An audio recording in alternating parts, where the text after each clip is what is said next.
Welcome to the February edition of Let's Get Growing. In February, we can expect another ice storm or snow. We have an average of 1.5 inches of ice and snow in February, so be aware, but there's many things left to do in the landscape.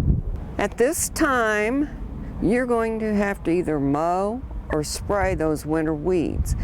In addition, remember that if you're mowing them, they won't go to seed, and therefore you will keep the weeds down next year. Okay, you still need to mulch all those bare spots in your beds, because remember that reduces weeds and it acts as a blanket, keeping it warm in the winter and cool in the summer. Now you'll want to remove that top layer of mulch in your beds if you're going to add drip irrigation or if you're having problems with weeds. Take that mulch off and put it on a piece of tarp or plastic so that you can use it again. And then spread either a weed block and put your drip irrigation down, and then put your mulch back out. This is a great time to put in your irrigation and to rejuvenate those beds. Also in February, continue the major pruning of trees, and that means your dead and diseased wood, crossing and rubbing limbs, because those break the bark, which acts like your skin and keep insects and diseases from penetrating into that cambium layer and spreading. And remember, if you have to get off the ground, you need a professional.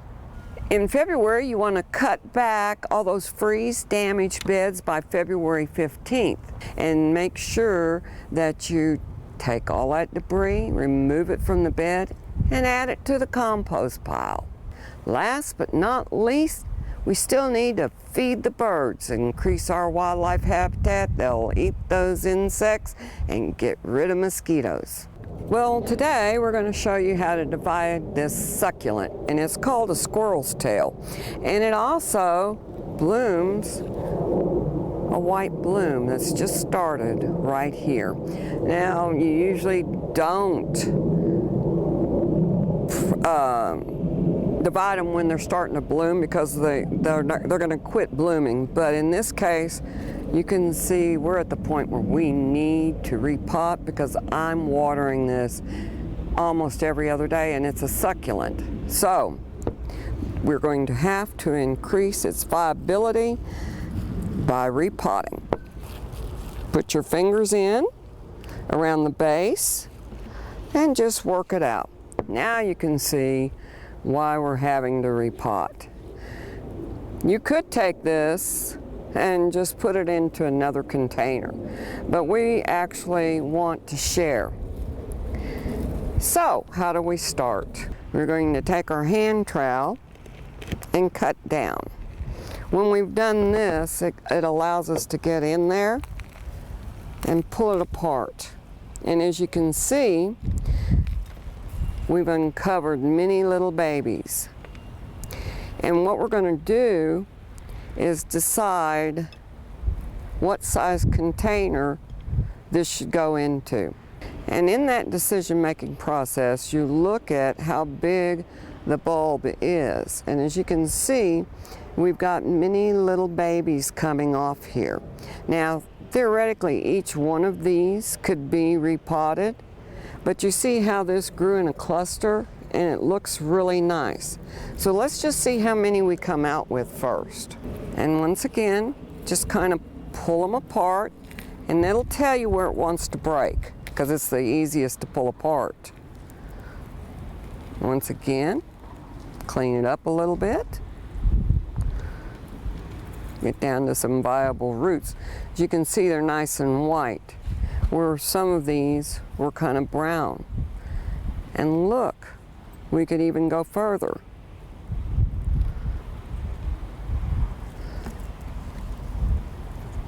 Might even take this one. See how easily? And as long as you have that one root, you're fine. Now, what I'm going to do is return this to its original container.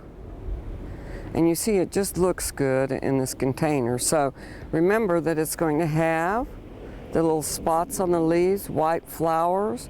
You've got red and green and some, not white, but an off-white silver color that's really nice. And as far as light goes, a little soil on the bottom, and then make sure your roots are down.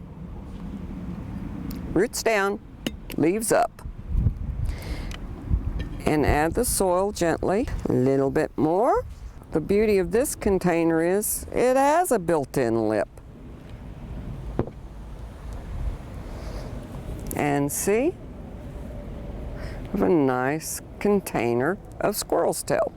Now, we brought out several containers for us to look at, and we're going to just start out with these 4-inch. And you can see that it has a dark inside and a light outside.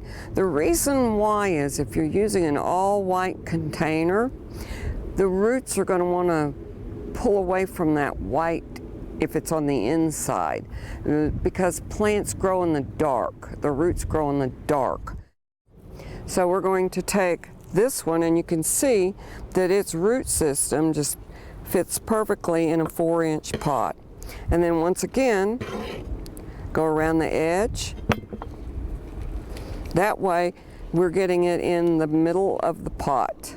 And that's what we want to do. That gives it the most growing room. Now when you're repotting a plant, it's important that they be sturdy in the soil, because if they're moving around, they won't put out new roots.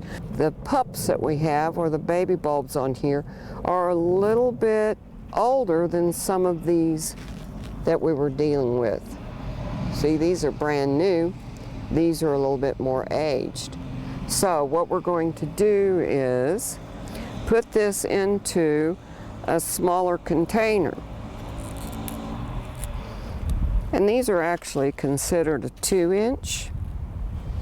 And so we put it in. I've had put in a little bit of soil in the bottom. And then I'm going to add it.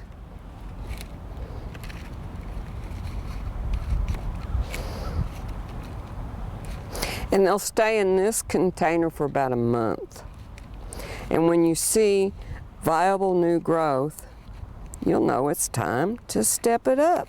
It'll also tell you because it'll need a little bit more water. You're probably going to want to share these, so you might want to put some in terracotta pots, which will dry out faster than the plastic, and that way you can share with your friends who kill them with kindness. Remember, that's overwatering. So as you can see, we've gone from one plant to a cast of thousands, and you too now will have plants that you can share. How about having a plant whenever you need to give a present?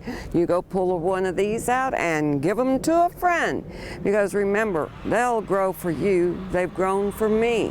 Succulents called squirrel tail, don't overwater, and remember, they grow in spite of us, not because of us. So let's get growing.